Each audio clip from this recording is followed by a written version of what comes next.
Olá a todos. Estamos iniciando aqui mais uma conversa no nosso podcast Método Científico, um conteúdo de relevância, tentando levar informação e esclarecimento à população, uma conversa boa sobre temas relevantes do mundo da ciência. Então hoje, mais uma vez, a gente vai falar sobre o tema medicina. Meu nome é Saulo Viana, sou médico anestesiologista e hoje eu vou conversar aqui no nosso podcast com a minha colega, a doutora Aline Cristine Camelo, que é ginecologista e obstetra. A gente vai falar sobre a saúde da mulher. Doutora Aline, seja bem-vinda. É um grande prazer estar aqui. Obrigado. Agradeço o convite. Quero dizer que eu sou uma grande admiradora sua, do seu Que é trabalho, do seu profissionalismo. Recíproca verdadeira. E me sinto lisonjeada de estar aqui nessa conversa tão importante para o público saber das informações de qualidade. Isso, né? Obrigado. A gente trabalha, né, no mesmo hospital, fazemos o mesmo plantão. Ela faz a parte de obstetrícia no plantão. Eu sou anestesista do plantão. Então, assim, já existe uma relação profissional e eu me sinto muito lisonjeado em saber que mutuamente o trabalho é reconhecido. Doutora Aline, pode chamar de Aline, né? Claro. Queria que você apresentasse seu currículo. Onde é que você se formou? Como é que você desenvolveu sua carreira? Foi para a residência médica? Qual é a sua formação para o pessoal saber? Eu sou natural de Maceió, então eu me formei na Universidade Federal de Alagoas e ao terminar eu fiz residência no hospital, hoje em dia chamado Veredas. Na época era o Hospital do Açúcar, ele mudou o nome. E eu fiz a residência de ginecologia e obstetrícia por lá. Finalizando, vim morar aqui em João Pessoa, né? Conheci meu esposo e vim morar aqui em João Pessoa e estou atualmente atuando aqui nesse estado que me abraçou. Sim, com certeza. Paraíba é a terra acolhedora. É verdade. Você está aqui há quanto tempo? 4 anos. Já tem 4 anos, né? 4 anos. Já está bem enraizado aqui. É verdade. E você trabalha aqui, eu sei que a gente trabalha junto na parte de obstetrícia, mas eu sei que o seu forte, você faz a parte de ginecologia, não é isso? Isso, meu forte hoje em dia é a parte da ginecologia. Eu tenho um carinho muito grande pela parte cirúrgica, né?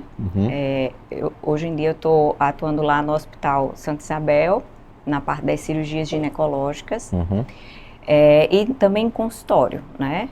E aí faço a parte de ginecologia clínica também, e atuo mais com foco na parte da ginecologia, deixei a obstetrícia um pouco de lado. Entendi.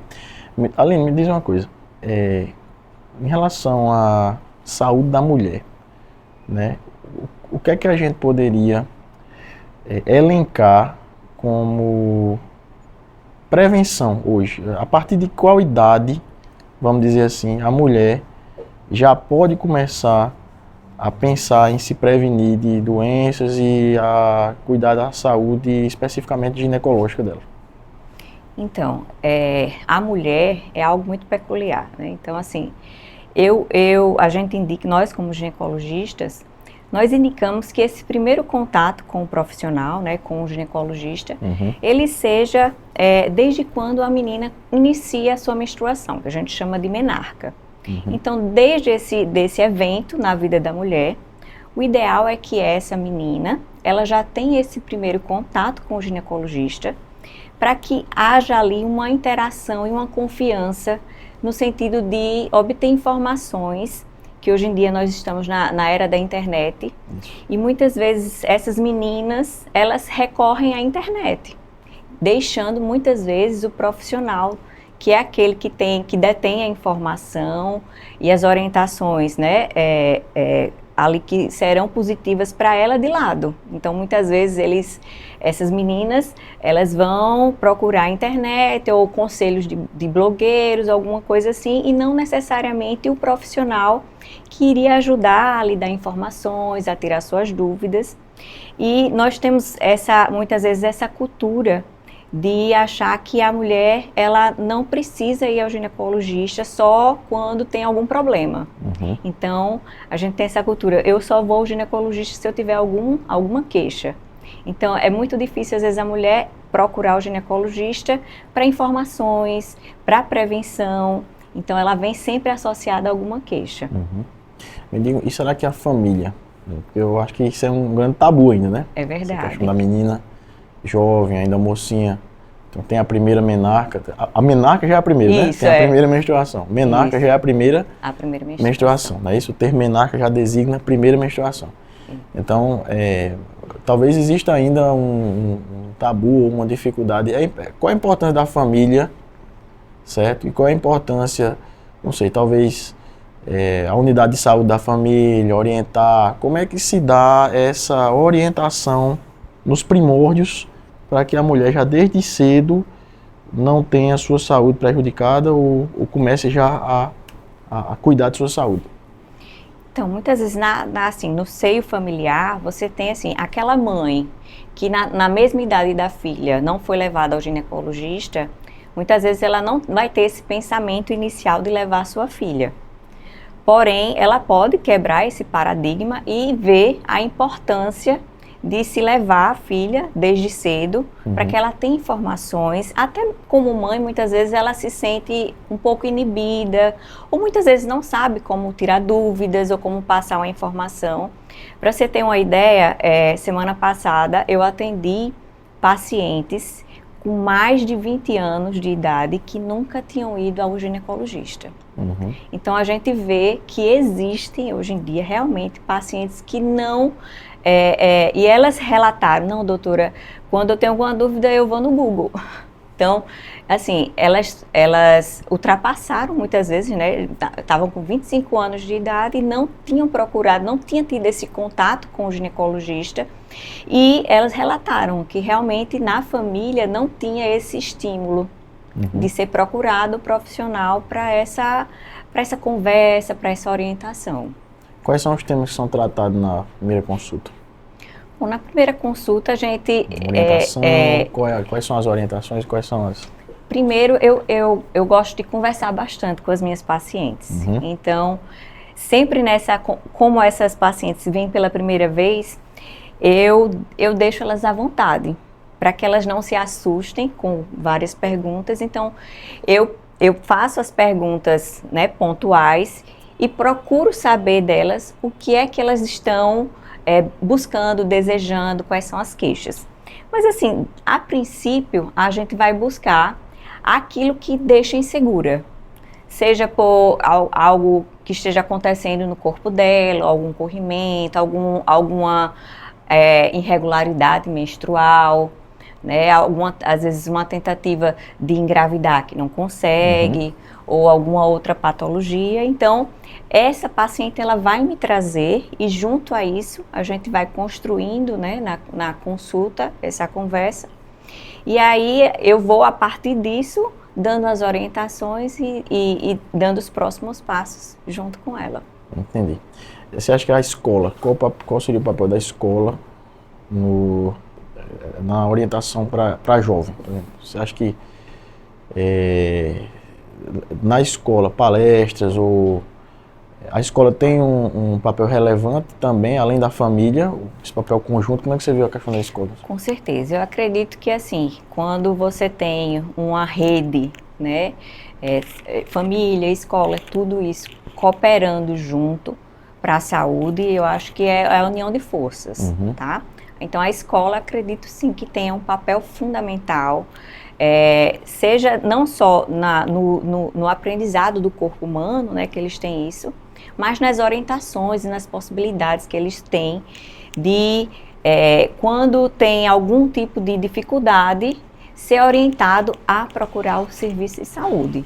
Então, acredito que a escola também seja um canal que corrobore, né, para que essa união de forças para a saúde, né, da mulher, ela se fortaleça. Eu não sei a sua impressão, mas a impressão que eu tenho é que a mulher, o jovem de uma forma geral, é muito exposto. Hoje eu acho que falta orientação. Eu não sei se, inclusive é o que a gente está tentando fazer aqui, levar informação de qualidade, de relevância, certo? Mas eu acho que o jovem hoje ele é muito exposto, e a mulher ainda mais. Fica muito desprotegido diante do contexto que a gente vive, né? Não sei qual a sua impressão Não sei se a mídia, o meio de comunicação, os influenciadores têm realmente feito seu papel de informar e de proteger a juventude. Mas a impressão que eu tenho é que o jovem está muito exposto. Não sei qual é a sua. Isso. Inclusive, vou até tocar num ponto específico com relação ao jovem, que a gente tem hoje em dia disponível nas unidades de saúde, né, de vacinação, a vacina contra o HPV. Isso. Tá? Então, assim, a gente ainda encontra hoje muitas famílias que têm o receio de vacinar meninos e meninas. Não são só meninas. Então, meninos e meninas contra o HPV. Né, o HPV, que hoje em dia a gente já sabe, né, a incidência do câncer de colo. Então, um câncer que pode ser evitado, né, o uso dessa vacina, a gente tem estudos comprovando que tem resultados promissores. E aí nós vemos que existe ainda uma certa resistência, né, à vacinação. Então, com certeza, essa informação, muitas vezes feita na escola, com maior ênfase, veiculada nos meios de comunicação, reforçando a sua positividade na saúde. Então, porque a gente vai colher lá na frente esses frutos. Então, as crianças que estão sendo vacinadas hoje em dia contra o HPV, nós veremos esse resultado lá na frente, 30 anos depois, e nós veremos o impacto na diminuição do número de câncer de colo, que hoje em dia no Brasil, infelizmente, ainda é muito alto. Muito alto. Só para o pessoal entender. Vamos decifrar o que é HPV. Vamos explicar para o pessoal, né? É um vírus que está relacionado ao câncer de colo, não é isso? Mas para a gente traduzir para quem está nos... Isso, é o papiloma vírus humano. Então, é um vírus, né, que ele tem diversos subtipos, hoje tem mais de 150 subtipos, mas existem alguns subtipos que são específicos e estão correlacionados ao câncer de colo. Então, esses principais subtipos, alguns estão relacionados a lesões externas, como as verrugas, e outros estão mais relacionados ao câncer de colo. Então, a gente tem nessa vacinação os principais subtipos, né, que são acometidos, que fazem essa proteção para a mulher e a prevenção desse risco de câncer de colo. Ok. E a vacina, né, ela, é até curioso isso, porque o melhor momento para você inocular, para você aplicar a vacina, salvo engano, é entre os 11 e 14 anos, não é isso? É nessa faixa etária, né? Nessa faixa, de 9 a 14 anos. Pronto. Você tem esse intervalozinho. Quando você vai ter mais efetividade, né? Na resposta imunológica que o organismo vai ter, que é justamente uma idade que ainda existe o tabu, né? Ou seja, é como se fosse assim, a mãe, a família... O pai vai pensar o seguinte, estou estimulando Isso. Na verdade, esse também é um grande tabu das famílias, né? Algumas famílias, de que se eu estiver vacinando a minha filha, eu vou estar realmente estimulando a minha filha a uma precocidade. E não pelo contrário, né? Você vai estar protegendo, né, os seus filhos, a sua filha, de um mal que é totalmente evitável. Como é que se dá a transmissão do HPV? Então, principalmente pela via sexual. Então, a gente tem essa transmissão e a gente sabe hoje em dia que o preservativo, ele tem um fator positivo, ele diminui bastante essa possibilidade de contaminação. Então, ela se dá pela relação sexual, desprotegida, sobretudo. Eu acredito que na adolescência, né, na idade jovem, vamos dizer assim, adulto jovem, o maior problema de saúde relacionado à parte de ginecologia são doenças sexualmente transmissíveis, miomatose uterina. Como é que é a divisão Então, no adulto jovem, a gente tem principalmente as DSTs hoje em dia. Nós não vemos um número muito grande de veiculação sobre o HIV, porém o HIV ainda existe. Então, assim, a gente eu percebi só interrompendo, desculpa, mas eu percebi que diminuiu, se a gente for comparar com os anos 80 Isso. quando explodiu o HIV. Uhum. Os anos 90, quando houve um grande esforço para conter Isso. a disseminação do HIV. Aí vieram os anos 2000, os anos 2010. Eu percebi que houve uma diminuição, não sei se é impressão minha, mas houve uma diminuição na divulgação da prevenção do HIV. E ele é um problema que está aí, Com né? certeza. Se não me engano, não tenho na memória dados exatos, mas o IBGE, ele há 2 anos atrás, ele verificou que houve um aumento entre os jovens na detecção do número de HIV. Então, é uma doença que está um pouco esquecida, muitas vezes entre os jovens. Então, leva a crer que você está livre, não precisa mais usar o preservativo, se proteger, e aí, assim, as consequências vão vir mais lá na frente, né? Isso. Infelizmente. Exatamente. Então, nós temos aí como DST, né? HIV, hepatite C. O que é que você mais vê, assim, na sua prática? Então, na minha prática, a princípio, assim, eu pego as pacientes que elas, às vezes, elas vêm ao consultório e elas têm essa preocupação. Doutora, a senhora vai pedir exames para DSTs? Ou às vezes elas até confundem, elas acham que o citológico, o Papa Nicolau, ele vai detectar uma DST. E são exames opostos e propostas diferentes. Uma é a prevenção e para o HPV, o câncer de colo, e a DST é para você vai verificar e vai ter através dos testes rápidos, né, através do sangue. Então são exames totalmente diferentes com propostas diferentes. E a gente tem e ainda tem, né, hoje em dia, a gravidez na adolescência, ainda infelizmente é uma realidade. Então, a gente vê, antigamente a gente via também um reforço na veiculação de notícias e de informações com relação ao uso do preservativo, né, a você não engravidar no momento que você não queira, mas infelizmente a gente ainda tem um númerozinho ainda de adolescentes grávidas ou de gestações não programadas. Como é que a jovem pode se proteger, o casal jovem, digamos, né? Como é que ele pode se proteger de uma gravidez, não vamos dizer indesejada, porque, mas vamos dizer assim... Não planejada. Não planejada. Isso. Então, aquele casal que não deseja engravidar, nós hoje em dia temos diversos métodos, né?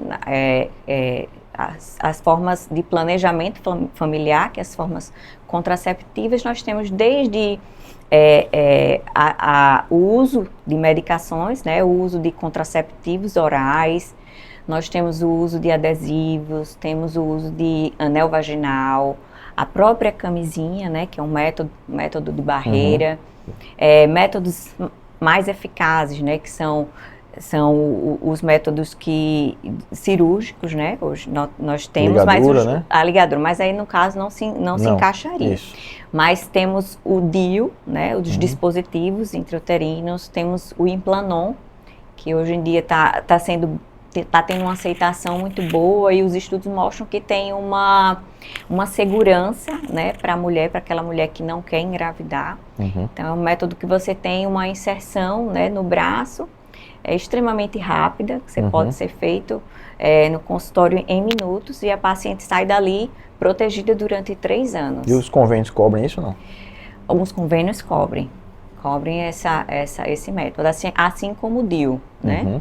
E o que é que o SUS, desses métodos que você falou, qual deles é possível pelo SUS? Pelo SUS nós temos o DIU de cobre, né? O SUS ele disponibiliza, né, para aquelas pacientes que desejam essa inserção. Tem os contraceptivos orais, tem o preservativo masculino e feminino. Então, o SUS ele também dispõe desses métodos para o planejamento familiar. Mas, assim, só para... Não. Os métodos contraceptivos, eles têm um percentual de falha, não é isso? Tem. Queria que você falasse sobre isso. Qual é o mais efetivo? Então, por incrível que pareça, houve estudos sobre o Implanon, que o Implanon tinha uma segurança e uma eficiência até maior que a laqueadura. É mesmo? Foi. Então, por isso que ele está assim, entre os, vamos dizer assim, entre um dos métodos assim que é mais bem seguro, né? bem seguro, porque a gente sabe que assim o DIU ele tem uma segurança, mas vez ou outra a internet veicula aí uma criança que nasceu com o DIU na mão, mas a gente sabe que isso não é algo comum e corriqueiro. Então, aquelas pacientes que usam o DIU, elas têm a segurança também contraceptiva. Mas assim, em termos numéricos, né, e de possibilidade de gestação. Então, a gente sabe que aquele DIU que está bem posicionado, ele tem uma chance muito, muito pequena, né, de uma gestação. Né? O DIU mal posicionado, sim, ele teria um risco de uma gestação. O Implanon não incorre nesses pequenos erros, porque ele, uma vez implantado, você está protegido. Então, não tem essa questão da localização, né? Se está bem posicionado ou não.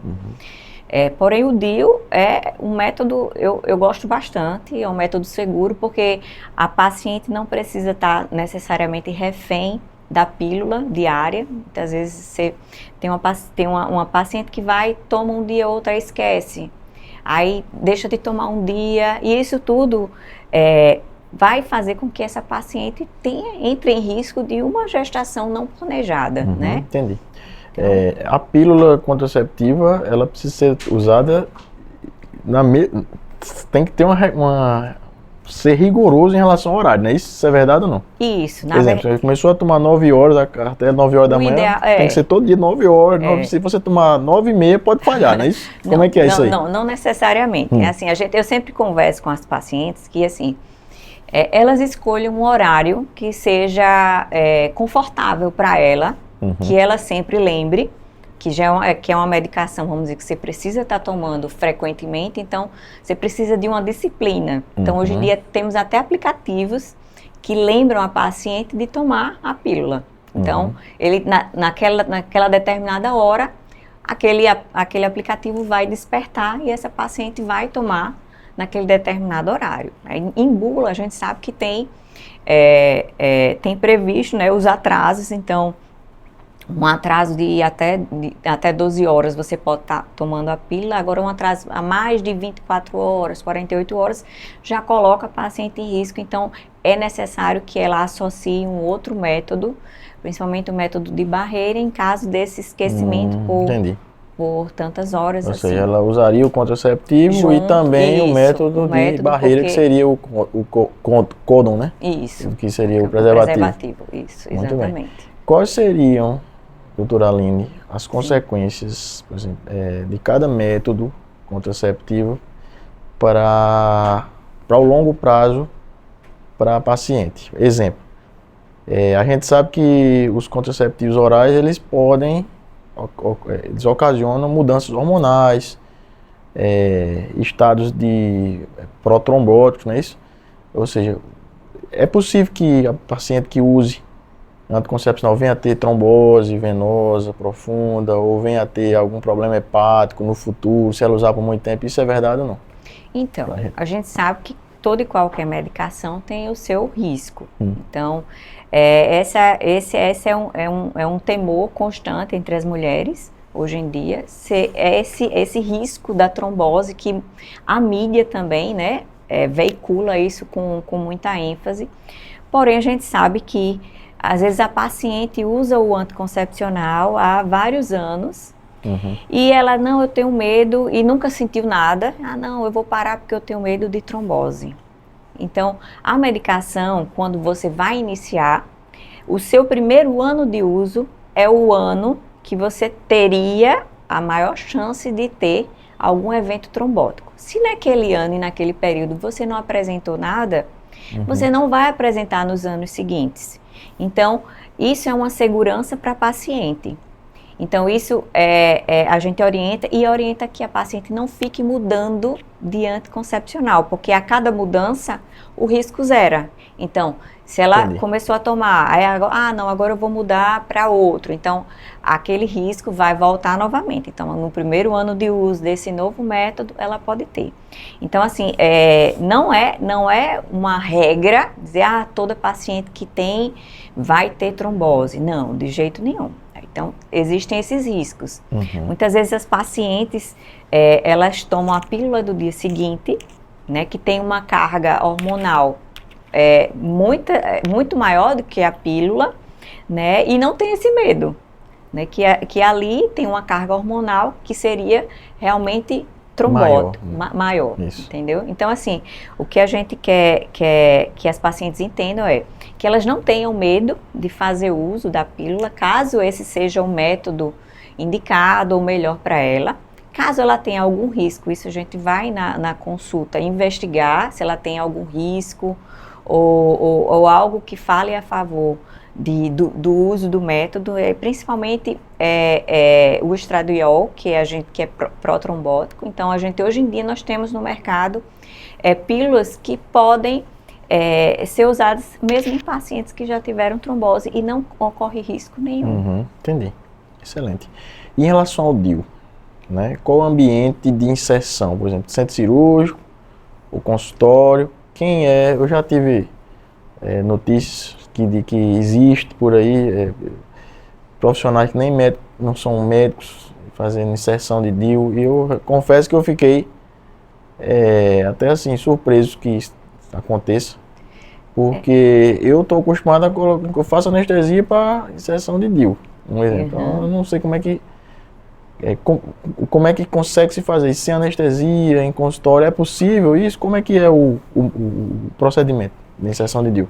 Então, a inserção do DIU, ela pode ser feita em consultório e sem anestesia. Sim, é possível ser feito esse procedimento, porém a gente vê qual o limiar de dor da paciente. Se é uma paciente que, a princípio, não tem um limiar de dor, assim, que tranquilo para ser colocado em consultório, a gente faz a tentativa da inserção no consultório, caso a paciente queira um ambiente mais confortável, sem dor. Então, a gente vai para o ambiente hospitalar, com anestesista, com todo a monitorização dessa paciente para inserção. Nós vemos hoje em dia realmente um aumento do número de não médicos fazendo a inserção. Já foi discutido até como colocar a inserção como exclusiva, como ato médico, porém isso foi derrubado e hoje em dia nós temos outros profissionais também fazendo. Mas é porque a inserção de DIU ela pode trazer a perfuração uterina, né? Isso, exatamente. Então, o que eu fico pensando, refletindo quem corrigiria essa complicação se, por exemplo, você tem capacidade de corrigir, porque você tem habilidade e habilitação para isso. Mas vamos supor que estou querendo fazer polêmica, não. Eu estou só querendo entender. Sim. Mas, assim, vamos supor que haja uma complicação. É possível haver essa complicação na inserção? Sim, é possível, sim. Nós temos vários casos hoje de DIU que vai para a cavidade uterina, que perfura o útero, né, com a necessidade, às vezes, muitas vezes de uma laparotomia, né, em busca, né, desse dispositivo. E, assim, o que ocorre é que muitas vezes quando o profissional não médico incorre nessa complicação, essa paciente vai recorrer ao médico para a tentativa de correção, né, dessa injúria, que assim, infelizmente a própria inserção ela pode ter esse risco, né, da perfuração. Logicamente, a técnica da colocação do DIU, ela precisa ser muito bem treinada, né? Então, é preciso ver a anatomia da paciente, ver detalhes que, se você não tiver uma certa habilidade, realmente você pode ocasionar uma iatrogenia na paciente. Não é? Muito bem. Me diga uma coisa, avançando, né, eu não quero dizer avançando a idade, mas caminhando no sentido, né, das doenças, da repercussão etária, na né? faixa etária, exatamente. Isso. Quais são a mulher já adulta, né? A mulher que já teve filho, a mulher que já tem a prole definida, qual é a queixa dessa mulher ou quais são os cuidados que ela tem que ter, como é que você aborda ela no consultório, qual é a orientação para ela? Então, Acho que aí já entra talvez a parte de neoplasia, né? Quais são as neoplasias que a mulher tem que estar atenta, isso, ginecológicas, né? Isso, a questão da miomatose uterina. Isso. Então, nesse perfil de paciente, né? Então, a gente caminhou bastante, né? Saiu da adolescente, caminhamos aqui, e assim, a paciente que é... Adolescente, adulto jovem, adulto agora jovem, já a mulher adulta. isso, quarta, quinta década de vida. Então, a gente tem o cuidado, sobretudo, os cuidados que a gente precisa ter na paciente que quer se tratar e se cuidar para a menopausa, né? Uhum. Ver aquelas pacientes que já estão com prole definida ou que tem algum risco para algum tipo de doença. Nós temos o rastreamento para o câncer de mama também, né? Uhum. Então nós fazemos, né, a partir dos 40 anos, fazemos esse rastreamento. E fazemos também a investigação daquelas pacientes que vêm com queixa. Hoje em dia, você pegou esse gancho da miomatose, é uma das principais queixas, né, da mulher, é o sangramento uterino aumentado, sobretudo pela causa da miomatose. Uhum. Então, eu classifico até como um problema que acomete essas mulheres e que muitas vezes destroem a sua qualidade de vida, né? Porque essa paciente é uma paciente que sangra praticamente dos 30 dias do mês, 25 dias. Uhum. Então, ela não consegue muitas vezes fazer alguma atividade, porque o sangramento é muito grande, Uhum.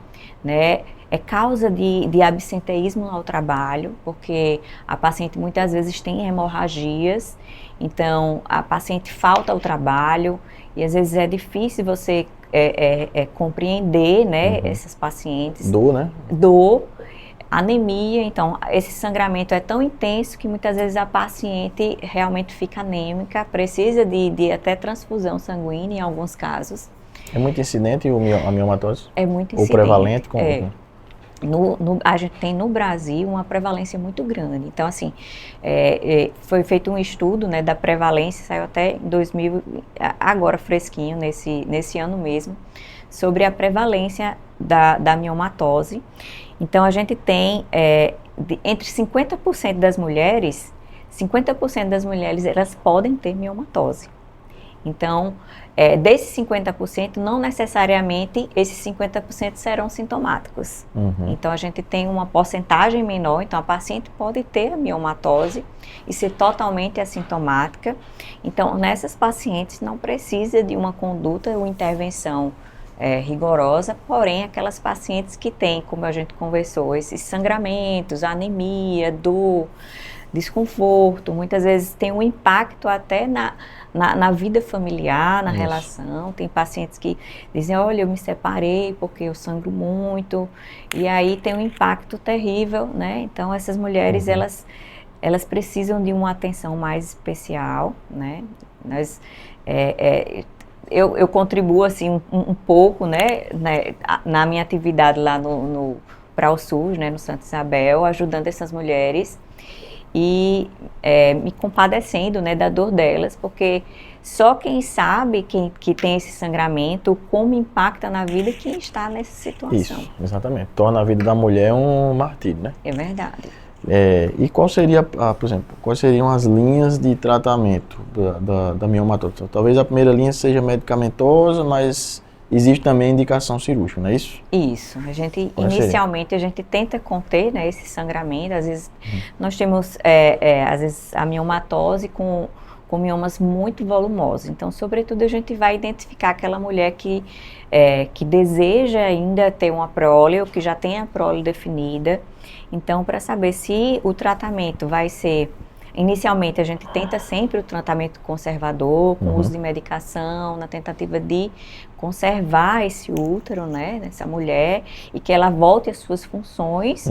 Porém, quando não é possível isso, a gente tem as indicações da miomectomia e da esterectomia, né? Se assim for o caso, a gente faz essas... Ou seja, é possível tratar o mioma sem tirar o útero todo, e em alguns casos tem que tirar o útero todo, não é isso? Em alguns casos, o útero todo. Que é a esterectomia. Isso, a esterectomia. Quais são, assim, por cima, né? A gente está falando aqui para orientar o pessoal. Quais são os casos em que você teria indicação de esterectomia? Outra coisa, é possível engravidar com mioma? Boa pergunta. Certo? E outra coisa, é possível, digamos assim, pode haver, talvez esteja relacionado, né? Pode haver algum prejuízo para a mulher ou para o bebê seguir a gestação com mioma? Então, com relação ao tratamento cirúrgico, né? Então, o tratamento, ele se dá pela retirada do útero, né? Dependendo daquela paciente que, se ela já tem a prole definida e se ela tem um número muito grande de miomas, você tem uma ideia, tem pacientes que têm um abdômen muitas vezes até que a pessoa pensa que está gestante. Isso. Então, aí a paciente sente dor, sente desconforto. E nós temos também o uso de medicações que fazem uma redução, porém, não existe uma medicação que desapareça com os miomas. E muitas vezes você tem pacientes que já fizeram a miomectomia e eles retornam. Então, a gente tem essa possibilidade. Então, aquelas pacientes que já tentaram, esgotaram as possibilidades clínicas, a gente faz o tratamento cirúrgico para retirada. E a pergunta de se é possível engravidar com mioma, depende da localização desse mioma. Então, nós sempre dizemos assim que é até constante alguns pacientes perguntarem também sobre isso. Se nós tivermos o mioma com a localização no endométrio, aquela localização que seria a localização que seria a implantação do bebê. Então, teria ali uma dificuldade, né, da paciente engravidar. Então, nesses casos, seria difícil. Nos casos em que o mioma fica do lado de fora, né, na parte externa, a paciente pode sim engravidar, não teria prejuízo nenhum. Então, a gestação seguiria. Inclusive, no plantão que eu estava dando, eu atendi uma paciente que ela tinha vários miomas. E eram miomas realmente volumosos, que você, quando palpava, você não palpava, palpava o útero. O fundo do útero, palpava o mioma, né? Palpava o mioma. Então, nós temos sim casos... Você estava fazendo esse plantão como obstetra? Como obstetra, Ou seja, a paciente estava gestante, não é isso? Estava gestante. Qual era a idade gestacional? 32 semanas. Já estava bem. Isso, adiantado. Então, assim, é possível... Pode haver ruptura uterina aí? Olha, a paciente, nesses casos, a gente evita que a paciente entre em trabalho de parto. Porém, assim, não tem um consenso dizendo, a miomatose impede o trabalho de parto normal.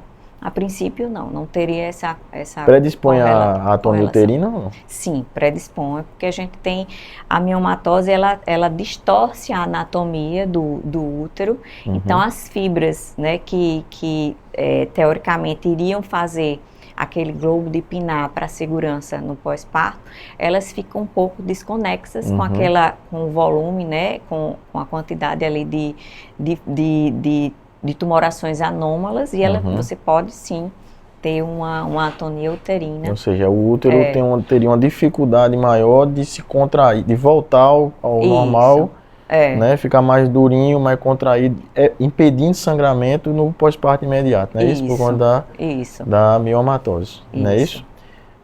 Mas vamos falar também um pouquinho agora, já que a gente está falando sobre essa questão de correlação, né, da gestação. Vamos falar sobre infertilidade, voltar um pouquinho, para que eu acredito que deve ser uma coisa de interesse de muita gente, né? Sim. Falamos sobre miomatose e a questão da endometriose.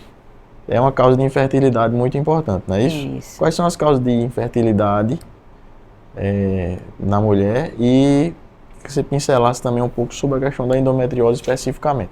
Então, Hoje em dia a gente tem um número até um pouco expressivo de pacientes que não conseguem engravidar.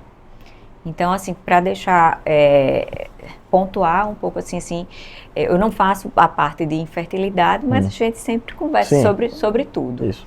Então, a mulher, ela vai procurar o especialista porque não conseguiu engravidar depois de 1 ano de tentativa.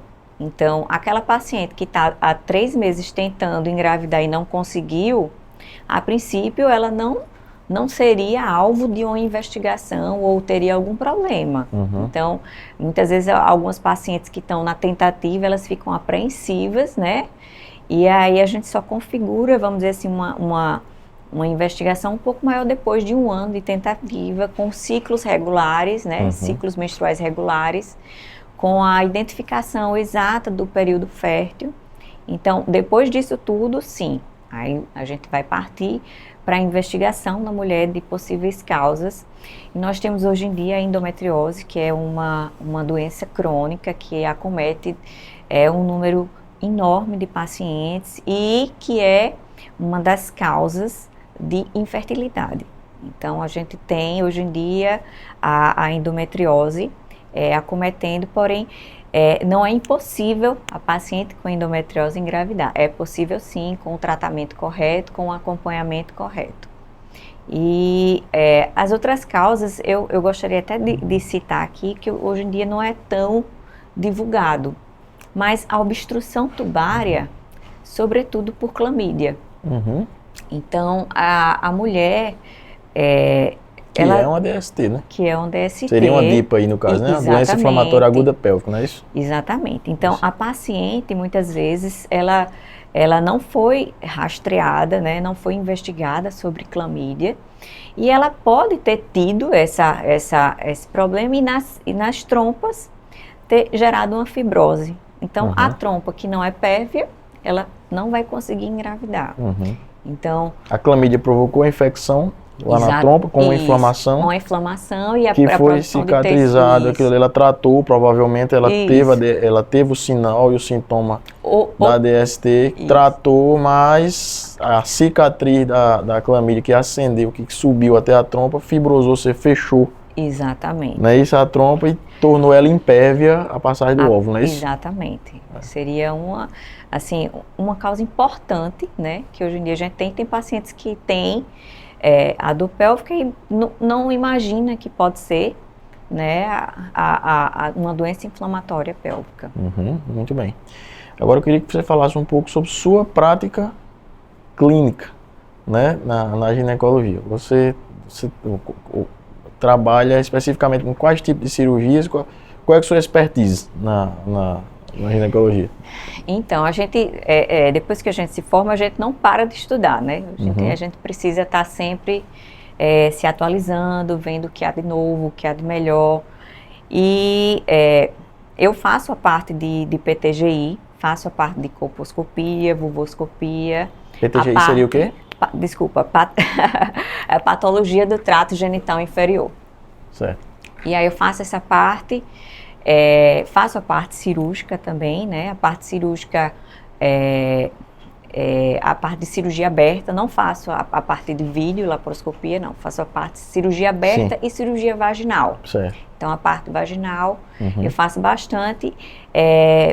Também estou me aprimorando na parte da ginecologia regenerativa, que seria a parte da paciente, aquela paciente muitas vezes que tem uma atrofia genital, que muitas vezes não pode ser tratada, tem uma contraindicação ao uso de algum hormônio. Então, hoje em dia não pode fazer reposição hormonal, né? Algumas que têm essa contraindicação direta. Então, elas às vezes sofrem muitas vezes para manter a sua funcionalidade como mulher. Então, ou então aquelas pacientes que têm algum tipo de distúrbio sexual com relação à dor, que é o vaginismo. Nós também tratamos essa parte. A parte até mesmo também da parte estética da paciente, a gente também fazendo essa parte... Estética íntima, né? A estética íntima, isso. Que hoje em dia a gente sabe que a paciente cada dia mais está querendo se sentir, né, mais confiante, né, do ponto de vista da sua genitália, de se olhar, de se cuidar. E eu sempre oriento as minhas pacientes que muitas vezes elas têm lesões na vulva e elas não têm esse hábito de se olharem. Então, é importante você olhar não só para questões estéticas. Porque uma lesão dessa pode ser uma neoplasia, né? Exatamente, né? Então, às vezes, você tem ali uma lesão que se estende por vários anos e você nem percebe, né?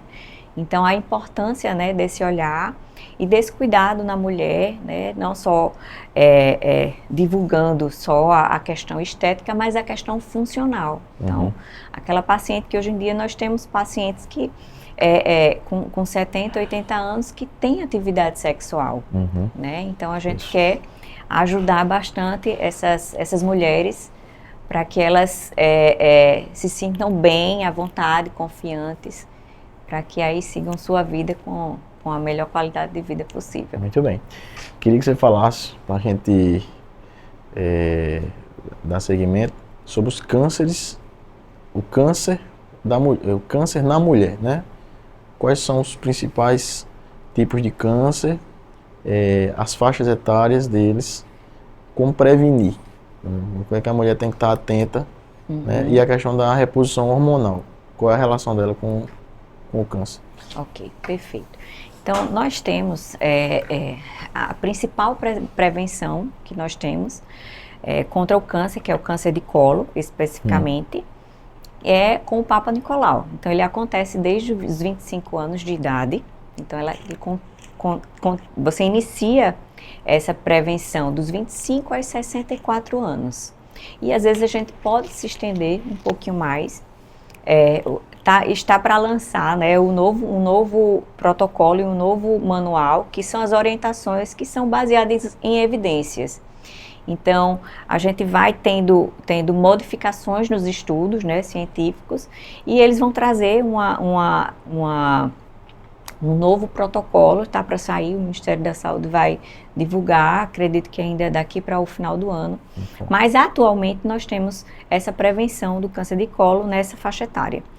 Com relação aos outros tipos de câncer, na mulher, sobretudo câncer de mama, né, que aos 40 anos nós fazemos a mamografia, iniciamos, né? Eu gosto sempre também de solicitar uma ultrassom das mamas antes desse período para investigação. O câncer de ovário, né, e câncer de endométrio. Então, a partir disso tudo, a gente pode fazer a prevenção com um simples exame de ultrassom.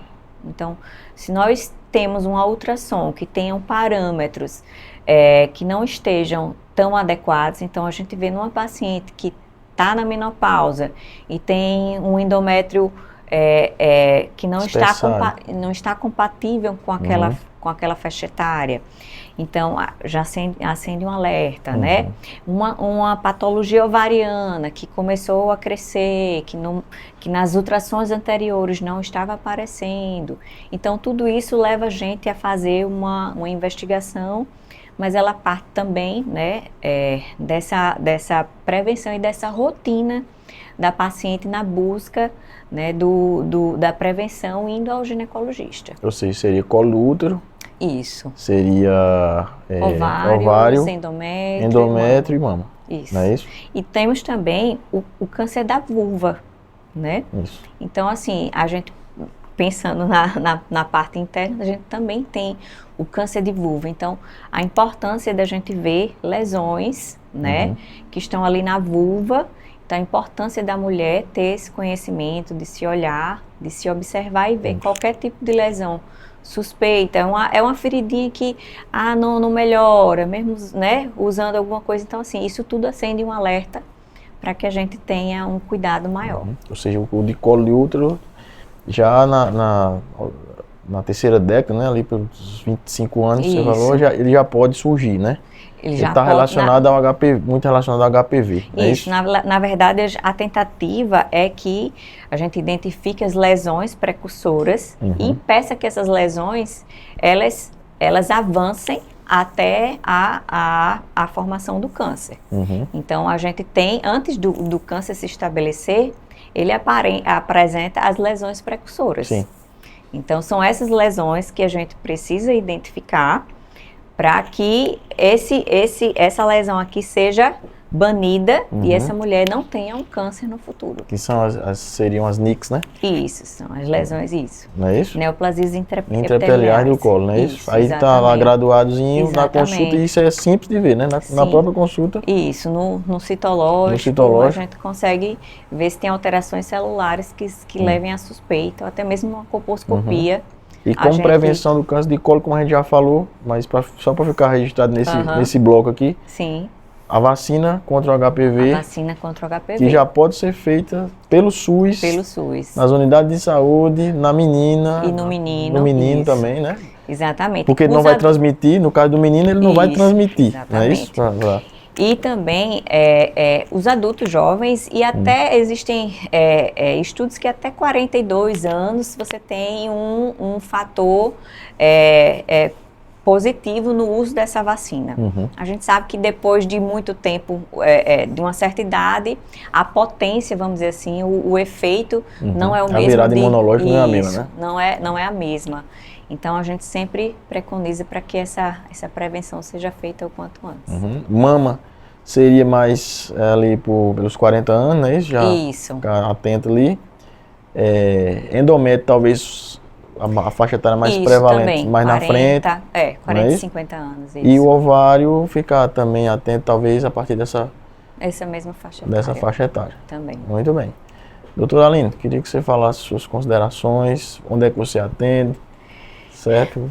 Alguma coisa que a gente tenha esquecido de falar, que você queira passar sua mensagem aí. Foi uma conversa maravilhosa, assim, eu achei que eu ia ficar nervosa, mas assim, me senti muito à vontade. Eu acredito que as informações aqui trazidas são extremamente relevantes para a saúde da mulher. Com certeza. E é assim, que essa informação chegue, né, para aquela mulher que está necessitando dessa informação e que ela busque ajuda, né, sempre que possível. A gente sabe que hoje em dia aquela paciente que não tenho condições de pagar uma consulta, mas o SUS está aqui para possibilitar, né, essa consulta, essa avaliação, essa prevenção. E eu estou atendendo no Ecobusiness, faço a parte da ginecologia, atendo lá na Clinés. Estou lá junto com uma grande amiga minha, né, com a Carla Nunes. Atendo às quintas-feiras à tarde, faço meus atendimentos lá.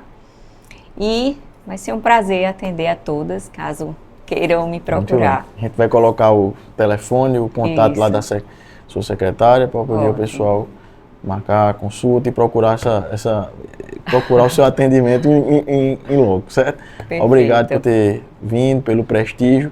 Tenho certeza que a gente fez um bom trabalho em orientação e quem quiser saber mais com certeza. Vai lhe procurar, vai enviar mensagem pra gente. Quem sabe a gente pode até voltar aqui depois para tirar as dúvidas aí do pessoal. Verdade. Eu que agradeço bastante o convite e me sinto lisonjeada de estar aqui hoje. Muito obrigado. Obrigada.